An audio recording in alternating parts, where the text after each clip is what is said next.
Walaupun jual produk, paling tidak ini tahu. Ini saya mau bawa ke Kodim. Tahu nggak ini lambang apa ini? Lambang apa itu, Pak? PKI, Mbak. Assalamualaikum warahmatullahi wabarakatuh. Jumpa lagi dengan channel Hawariin. Baiklah, saudara-saudara sekalian, pemirsa channel Hawariin, kita sekarang berjumpa dengan Ustadz Umar Said, Ketua FUI, Ustadz ya. Forum Umat Islam. Juga berjumpa dengan Ketua Bang Jafar Sumsel. Assalamualaikum. Waalaikumsalam warahmatullahi wabarakatuh. Dan juga isu terhangat nih di Kota Palembang saat ini. Jadi kita ingin tahu pandangan tokoh agama juga ormas nih, tokoh ormas. Ini Pak Ustadz Umar Said dulu nih. Iya. Ini lagi viral nih di Kota Palembang. Ada beberapa pemuda yang kita lihat di video itu dan juga PP Pemuda Pancasila ya. Itu menemukan lambang PKI, diduga lambang PKI di salah satu pertokoan yang ada di Kota Palembang ini. Tanggapan Ustaz sendiri gimana? Assalamualaikum warahmatullahi wabarakatuh. Waalaikumsalam. Jadi perjuangan teman-teman Bang Jafar saya terus ikuti dan kemudian juga saya share. Bukan hanya di masyarakat Palembang, tapi sudah di luar kota gerakan Bang Jafar ini dibaca oleh mereka. Karena kebetulan Facebook saya ini juga sudah kemana-mana. Dan termasuk saya memang tetap istiqomah, tidak takut untuk nge-share apapun yang memang pengen saya share. Walaupun banyak teman-teman mengkhawatirkan saya. Tapi alhamdulillah berkat pertolongan Allah, Facebook saya ini belum pernah belum pernah dicabut, tapi masih jalan. Tapi saya memang menggunakan bahasa dan kalimat yang santun, tapi bagi orang yang paham, dia tahu bahwa itu sebuah otokritik yang tajam. Jadi sebenarnya sebelum isu ini berkembang, saya sudah minta tolong BIN untuk mewaspadai gerakan kebangkitan Partai Komunis, agar supaya pergerakan mereka itu tidak terus berkembang. Maka dengan ditemukannya teman-teman Bang Jafar, kemudian disusul Pemuda Pancasila, itu saya ikuti. Tapi yang lebih awal kan Bang Jafar yang sempat mewawancarai penjaga toko yang ada di Palembang Indah Mall. Saya ikuti semua itu. Nah, begitu saya ikuti, langsung saya share melalui Facebook. Ini nyata, dan saya ikuti wawancaranya itu, ternyata pemiliknya bukan orang Palembang. Jadi pemilik toko itu orang Jakarta. Sehingga karyawannya juga tidak bisa dimintai keterangan dan pertanggungjawaban tentang stiker yang dijual oleh mereka. Tapi minimal kan dia sudah tahu bahwa itu lambang PKI. Ya, seharusnya seperti itu. Tapi bagi anak-anak yang lahir sesudah tahun 90-an 65, sudah tahun 70 lah. Ya, karena memang peristiwa. Tapi kalau 70 masih kami sudah masih. Tapi heroiknya itu kan mereka yang lahir seperti saya seusia yang sekarang sudah 61 tahun, itu mengalami peristiwa heroiknya. Nah, sehingga terasa betul bagaimana brutalisme, kejamnya PKI itu kami menyaksikan. Nah, bagi yang tidak menyaksikan memang dianggapnya ini hal yang biasa-biasa saja di alam demokrasi. Maka saya sudah minta kepada BIN agar supaya ditelusuri. Nah, nanti kalau memang aparat tidak berani bergerak sendiri, biarkan kami masyarakatlah yang membantu bergerak. Nah, ini terima kasih teman-teman yang ada di Bang Jafar ini sudah punya gerakan. Nah, ini kami tunggu memang. Kalau para ulama, para habaib, para ustadz kan itu memberikan support. Tidak mungkin kami akan ada di garda depan. Tapi kami pun akan ada di tengah-tengah. Nanti kalau terlalu di depan ulama ABI-nya, nah ini terjadi pengulangan kembali sejarah pembantaian ulama kiai habaib ketika itu. Iya. Sehingga kami tetap akan memberikan support, bukan hanya support doa, kami pun akan ikut turun di gelanggang. Tapi dengan catatan memang ada generasi yang di depan. Nah ini Bang Jafar ini sudah punya nama juga, bukan hanya lokal, karena Bang Jafar ini dibentuk juga sebuah pergerakan untuk memerdekakan bangsa ini dalam arti yang sesungguhnya, merdeka dari tekanan ekonomi, merdeka dari tekanan politik. Ini kan salah satu di antara perjuangan Bang Jafar. Kami menyambut baik. Nah, kami, terutama saya pribadi sebagai seorang ustadz dan juga mewakili teman-teman di forum umat Islam, ini terus bergerak, konsolidasi teman-teman di Bang Jafar, terus adakan konsolidasi terus. Setiap konsolidasi kirim ke saya, dan saya terus akan share. Nah ini nanti kalau bisa ya segera kita deklarasi. Kalau dulu 58 itu rapat ulama kiai seluruh Indonesia dari Palembang yang begitu membuat marah Soekarno. Jadi cukup kuat alasan kalau Palembang itu mengorganisir kembali gerakan penolakan kebangkitan PKI ini. Karena pernah terjadi yang dipimpin juga oleh almarhum Buya Hamka, itu terjadi di Sumatera Selatan, di Palembang, yang membuat Soekarno marah, yang membuat PKI marah. Palembang ini punya sejarah sebenarnya untuk menolak PKI ini. Wah, jadi sangat benar kalau ada gerakan kembali untuk melakukan penolakan secara besar-besaran. Terus, Ustaz, ini kan ya kata Ustaz tadi, anak-anak yang usianya tahun 70, 80, 90 nih kurang aware nih terhadap bagaimana PKI itu sebenarnya. Itu saran Ustaz sendiri bagaimana? Himbauan atau apalah namanya? Kalau Bang Jafar memang ada sebuah kekuatan dan kita segera buat leaflet. Karena anak-anak juga sudah tidak lagi bisa menonton film G30S. Kita buat leaflet, kita sebar ke anak-anak muda. Nah, saya bisa ditinggali kader-kader muda yang ada di saya, biar mereka bisa baca. Nah, kader-kader muda yang sudah bersama saya, insya Allah darahnya merah betul sudah. Ya, polisi pun kalau sudah ditugasi untuk mengawasi saya, akhirnya berubah pikiran. Nah, karena apa?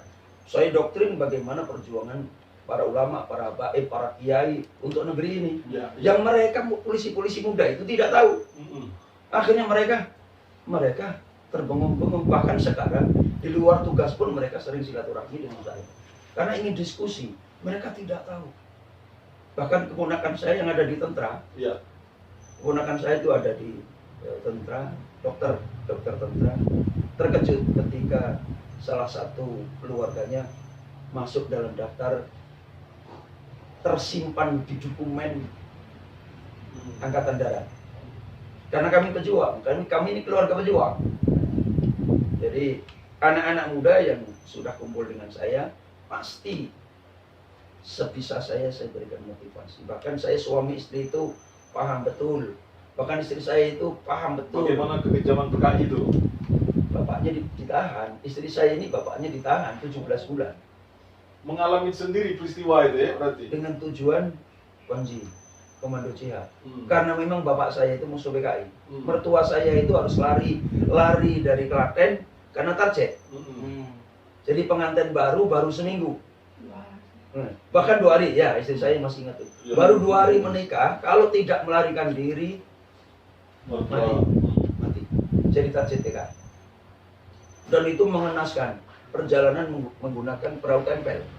Banyak yang mati tenggelam di Selat Sunda. Termasuk bapak ibu mertua saya yang selamat. Sampai kemudian terus dimata-matai. Karena memang musuh PKI yang luar biasa. Begitu si Dan Ramil di mana orang tua saya tidak perlu saya sebut tinggal, dipegang oleh ini. Itulah yang menjadi titik kemudian bapak dijebloskan. Jadi kami itu mendidik sampai ibu mertua saya itu kalau melihat perjuangan seperti ini, itu memberikan semangat kepada kami. Teman saya yang sekarang tidak bisa dijadikan saksi karena sudah susah komunikasi. Tapi kalau kapan melihat baju merah, itu sudah ganti baju. Jadi saya pernah diberi hadiah oleh Edi Santana karena PDI kan. Saya menghargai hadiahnya Edi Santana. Baju merah. Pasal 107A perubahan KUHP. Itu sudah jelas, baik atribut, baik simbol, baik segala macam. Kalaupun ada, itu harus dihapuskan. Nah ini mereka sudah berani terang-terangan menampakkan diri, walaupun berupa stiker. Saya yakin ini akan disusul dengan yang lain nih. Nanti kalau ini dibiarkan, nanti akan muncul baju yang ada lambang PKI, macam-macam. Dan ini saya karena saya kelahiran tahun 64. PKI itu, kejadian PKI tahun 65, saya umur 1 tahun setelah dengar cerita orang tua saya. Orang tua saya pejuang juga. Mertua saya kebetulan tentara juga. Jadi mendengar cerita itu kita miris dan ngeri sekali. Menurut kami, PKI itu tidak ada tempat di bumi pertiwi ini. Mereka tidak ada tempat. Coba kita lihat sejarah. Makanya begini, ini Pak Idasri. Pelajaran sejarah di SD, SMP, SMA sekarang sudah mulai tidak ada sejarah itu, sudah mulai mau dihilangkan. Ini pertanyaan ada apa? Harusnya kata Soekarno, jas merah. Jangan sampai kita melupakan sejarah, karena sejarah itu menentukan nasib bangsa ke depan. Nah untuk itu saya juga menghimbau kepada pemangku kebijakan, terutama Menteri Pendidikan dan Kebudayaan, kembalikan lagi pelajaran itu. Jadi sejarah kelam apapun juga yang ada di bumi Indonesia ini harus diluruskan, bukan dibelok-belokkan.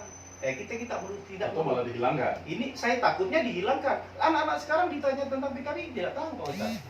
Ini sangat miris. Saya dulu waktu kita mau masuk SMP, SMA, mau kuliah itu ada P4 kan, pendayan pendayan dan Pancasila itu yang P4 itu. Nah itu waktu kuliah kan kita harus ada yang 50 jam, ada 25 jam pendidikan itu. Nah ini yang sekarang saya pikir itu bagus. Saya juga heran kenapa ini dihilangkan atau tidak atau disamarkan. Ini artinya ingin merubah sejarah kelam Republik ini. Apa benar apa yang dikatakan Jenderal Gatot? Tiap 30 September ini harus diputar agar rakyat tahu, agar generasi muda kita tahu bahwasanya bahaya laten komunis ini sangat besar. Untuk itu bagi kami komunis, bagi Bang Jafar komunis, tidak ada tempat di bumi pertiwi ini. Kalaupun ada temuan di jalan akan kami razia. Tentunya kita serahkan kepada pihak berwajib. Kita tidak berhak mengadili mereka. Pengadilan itu ada pemeriksaan ada di kepolisian, mungkin di pihak berwajib, nanti pengadilan ada di pengadilan kan nanti kan. Tapi kita siap untuk berjibaku mengamankan negeri ini walaupun hanya sekup Palembang atau Sumatera Selatan dari bahaya laten komunis ini. Komunis tentunya tidak boleh hidup di bumi pertiwi ini. Ini langsung yang mengalami langsung nih temuan di salah satu pusat perbelanjaan. Gimana ceritanya? Kok bisa langsung ada temuan itu gimana? Itu juga Pak. Selamat sore. Ya.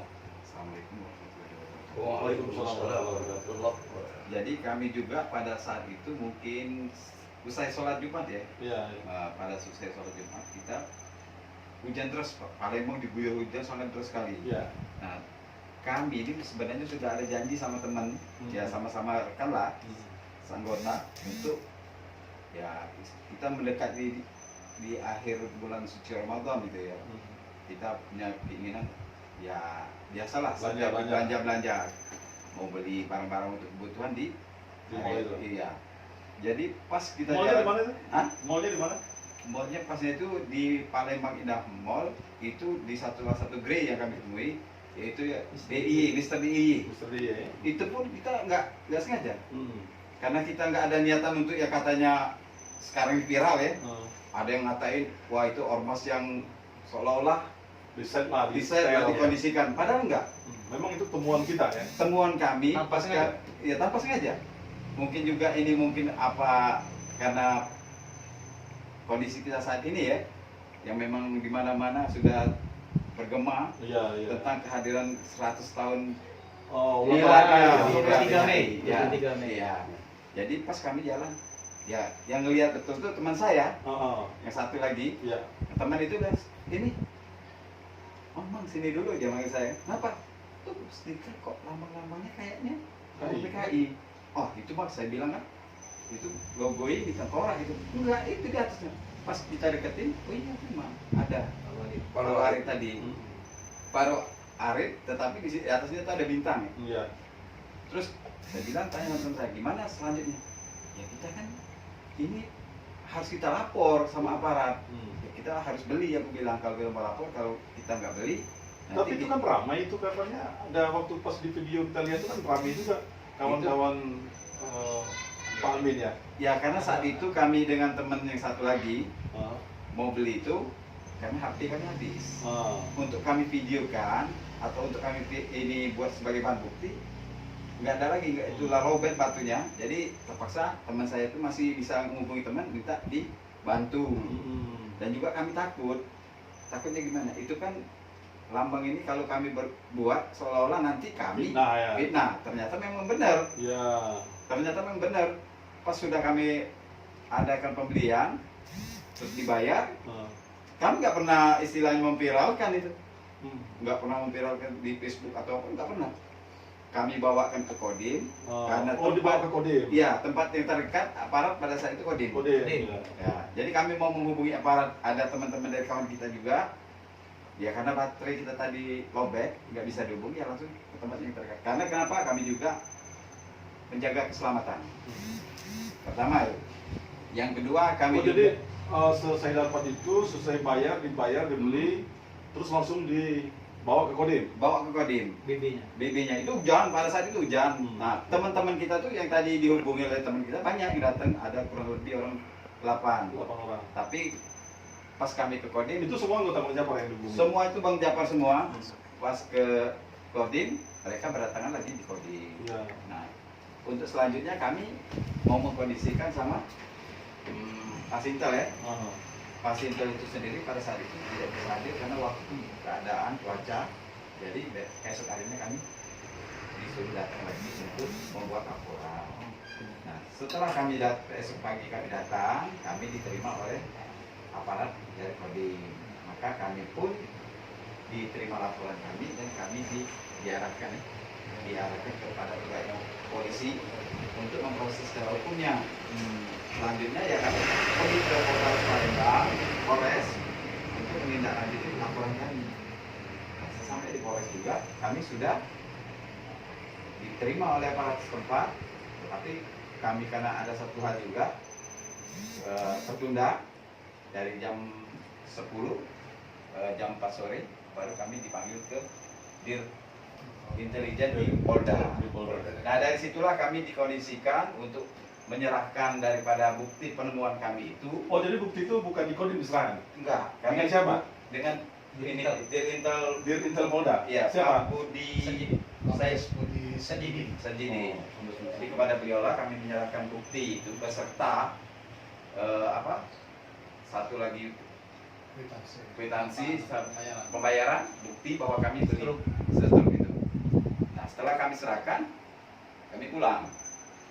Nah setelah kami pulang kan itu nggak tahu kami ya karena kami nggak tahu ternyata dari organisasi lain pemuda Pancasila melakukan juga pada hari itu investigasi ke tempat di sesudah kami. Tapi kami tidak pernah ada pengondisian untuk atau yang dibilang oleh petugas atau penjaga toko bahwa kami mengondisikan untuk berbuat satu hal. Itu salah besar itu. Karena di hati kami tidak pernah punya niatan untuk berbuat yang culas. Karena demi Allah, yang perkataan Bapak Amir itu mengatakan bahwa ini Ormas Bang Japar yang merubahnya, demi Allah itu sangat-sangat menyakiti karena dia sendiri sebagai warga negara Indonesia, ya seharusnya dia ikut prihatin dengan lambang PKI tadi. Seharusnya bukan dia memprovokasi, seolah-olah kami yang ini melempar batu itu pada kami. Jadi ya nanti juga untuk selanjutnya kami menunggu proses dari pihak kepolisian dan dari pihak TNI. Bang Mael sendiri ini yang langsung juga di TKP waktu itu ya? Iya. Jadi prosesnya ini sudah sampai di mana? Kabarnya tadi dipanggil juga oleh pihak kepolisian. Iya. Begini. Assalamualaikum warahmatullahi wabarakatuh. Waalaikumsalam warahmatullahi wabarakatuh. Terima kasih Pak Indasril. Tadi kami sempat dipanggil oleh Satuan Intel Polresta dikarenakan atensi khusus dari Dir Intel Polda dan kami diminta keterangan. Oh, artinya ini sudah masuk proses hukum sudah? Iya, diminta keterangan buat dilakukan penyidikan kepada pihak Mr. DI. Ini akan dibawa sifatnya ke pidana. Nah, untuk proses selanjutnya, kemarin kami sudah koordinasi dengan Kodim dan dari Kodam. Alhamdulillah bantuan itu juga ada, dan dari pihak TNI sudah, dari intern mereka sudah rapat. Ini akan ditindaklanjuti sampai tuntas. Itu janji mereka. Nah, kita juga berharap ini nanti kita akan melaporkan Bapak Amir pada saat kejadian. Makanya di situ saya wawancara dengan pihak itu. Yang di Jakarta Kota ya, yang kalian ya. Cewek itu pertama dia ngaku sebagai karyawan biasa. Ya. Saat bayar pun kasirnya nggak tahu itu lambang Palu Arit itu lambang apa. Akhirnya dipanggil, cewek itu datang sebagai karyawan. Setelah saya bicara pertanyaan dengan beliau, tapi tidak bisa menjawab lambang apa itu. Setelah saya jelaskan, tahu nggak ini lambang Palu Arit, lambang apa PKI. Dan pada saat itu juga dia sempat menelpon entah manajernya, entah supervisornya. Karena ditanya manajernya di Jakarta, supervisornya ada Mudi di dusun, nggak tahu dusun mana. Jadi tiba-tiba ada keluar statement dari yang namanya Pak Amir itu akan kita laporkan, karena pada saat saya diteleponkan oleh asisten supervisor pakai HP beliau, itu kami ada bukti otentiknya bahwa dia pun nggak tahu lambang Palu Arit itu apa. Dia sebagai entah pimpinan apa lahir 91 mustahil bagi saya. Sedangkan anak saya aja yang lahir tahun 2004 itu sudah tahu seperti apa keganasan PKI, lambang Palu Arit itu seperti apa. Tuanya menceritakan. Nah, karena saya juga menceritakan, dia bertanya, ini seorang tamatan S194 dan pimpinan yang mungkin lebih tinggi dari dia jabat ini pendidikan, masa nggak tahu? Saya cecar pertanyaan, tahu nggak Bapak Palu Arit ini apa? Dia nggak tahu. Setelah saya jelaskan, oh ya itu PKI Pak. Gimana Bapak ini? Nah, nanti kita akan bawa ke jalur hukum kepada Pak Arif karena sudah pencemaran nama baik dan memberikan keterangan pers yang palsu kepada media pers. Pak Amir itu. Nanti kita akan bawa ke ranah hukum. Oke. Terima kasih Pak Ustadz Umar Said, Ketua Bang Japar, Pak Iskandar Beni Sabani ya. Beni Iskandar. Bang Amin, Muhammad Amin, Bang Ismail telah berpartisipasi di dalam channel Hawarian ini. Semoga pemirsa sekalian bisa mengambil manfaat dari penyampaian tokoh-tokoh kita ini, agar kita hati-hati dengan masifnya PKI, new PKI kali ya, new PKI yang harus kita waspadai sebagai anak bangsa. Bagaimana pendahulu-pendahulu kita berjuang dan mempertahankan Nusantara ini dari ideologi yang tidak mengenal belas kasihan dan ideologi yang sangat-sangat anti Tuhan ya. Wabillahi taufiq wal hidayah. Wassalamualaikum warahmatullahi wabarakatuh. Waalaikumsalam warahmatullahi wabarakatuh.